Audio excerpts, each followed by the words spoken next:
sommes enfin arrivés sur la place. Elle était noire de monde et exclusivement des chasseurs. On y avait dressé une estrade et sur celle-ci se tenait le conseil. La situation doit être très grave pour qu'il soit présent en personne. Ils nous firent signe de nous taire et l'amiral Fudo, le chef du conseil, s'avança. Il prit la parole en disant: Mes chers confrères, je sais que la présence du rassemblement vous inquiète. Puis quelqu'un dans l'assemblée laissa échapper un sans blague. L'amiral fronça les sourcils et le silence revint. Bien, je vais être très clair. Les dragons anciens sont de retour, et en nombre. Depuis plusieurs semaines, les vigidragons ont repéré des anomalies dans tous les terrains de chasse.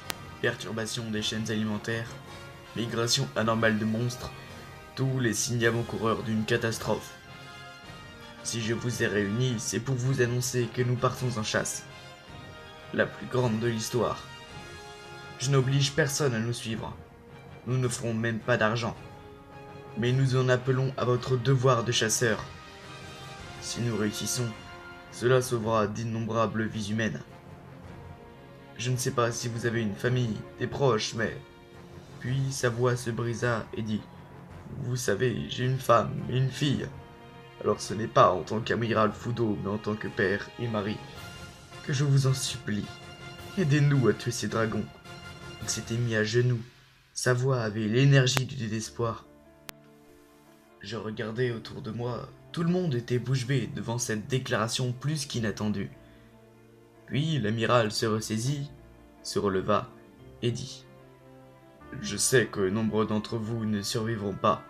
Alors ceux qui ne veulent pas se sacrifier pour les autres, allez-vous-en maintenant. Je ne veux pas que certains nous laissent tomber en plein combat. Plusieurs centaines de personnes partirent, abattues. Certains dirent: Désolé, je tiens trop à ma femme pour peut-être mourir maintenant. Bref. La place s'était bien vidée. Nous n'étions plus que 250 environ. Puis Fudo reprit la parole. Maître des guildes, c'est à vous que je m'adresse maintenant. Faites la même proposition à vos membres absents aujourd'hui. Je vous laisse 3 jours. Désolé, mais nous n'avons que très peu de temps. Ceux qui seront déterminés à affronter la menace, je vous donne rendez-vous ici même, sur cette place, dans 3 jours. Puis, il finit en disant: Nous ne sommes pas tous des mêmes guildes. Même parfois nous sommes rivales. Mais maintenant, vous tous, vous vous rassemblez sous une même bannière, celle de l'étoile de Saphir. Alors courage chasseurs, préparez-vous bien, car vous aurez besoin de bien plus que votre équipement pour votre survie. Il vous faudra la rage de vivre. Sur ce, au revoir.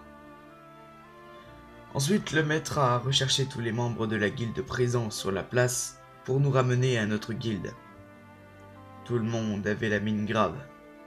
À l'intérieur, le maître nous dit: Bien, maintenant que nous sommes au courant de la situation, qui s'engage à combattre les dragons anciens?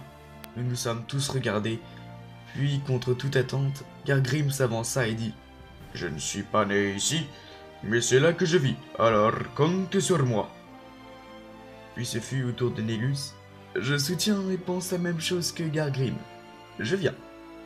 Puis Cole, tu es mon père et mon maître.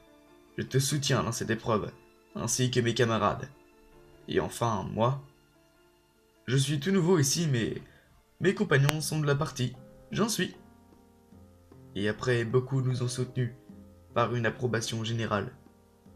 Nous vous soutiendrons. Au final, peu ont refusé. La fin de la journée approchait. Gargrim, Nilus, Cole et moi avons décidé de camper, ça nous rapprochera.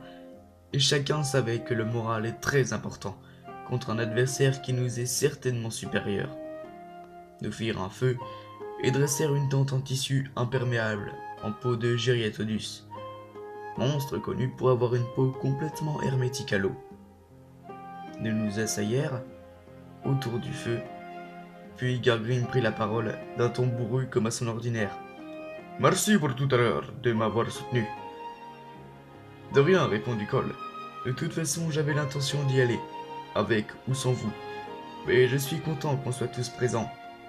Nilus se leva et dit: Kaoma, pourquoi es-tu venu? Tu es d'un plus faible niveau et tu n'as pas beaucoup d'expérience. Tu risques de te faire tuer. D'un ton très calme, qui me surprit moi-même, je lui répondis. Nélus, nous risquons tous la mort. J'ai beau être d'un rang inférieur au vôtre, je ferai tout pour survivre, et ce pour une chose. Laquelle? Demanda Cole curieux. Parce que je sais que vous êtes à mes côtés, j'ai pas raison? Désolé, Kaoma, je m'excuse d'avoir douté de toi. Tu fais partie de notre groupe après tout. Bien dit, répondit Gargrim. Bref, je suis heureux que tu sois avec nous, Kaoma, et je jure de te protéger au péril de ma vie, comme chacun d'entre vous d'ailleurs, promit Cole. Ah, Cole, toujours aussi formel. Derrière-toi un peu. On dirait mon père, le taquina Nélus. Ah, Puis Gargrim pouffa de rire et tout le monde le suivit. Quelques instants plus tard, je posai une question à Cole quand les autres furent endormis. Dis-moi, Cole, pourquoi les dragons anciens sont revenus? On les a déjà combattus et vaincus par le passé. Je vais te l'expliquer. Vois-tu, les anciens écrits représentaient les dragons anciens comme des éléments très importants de notre monde, comme l'astre solaire pour le Théostra, la lune pour la Lunastra, ou encore les tempêtes pour le Kushala Daora. Ce ne sont que des exemples, il en existe encore beaucoup.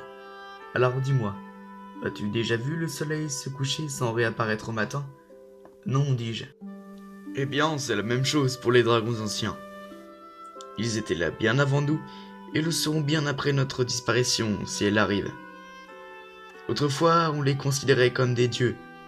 Maintenant, ils n'inspirent plus que peur et haine.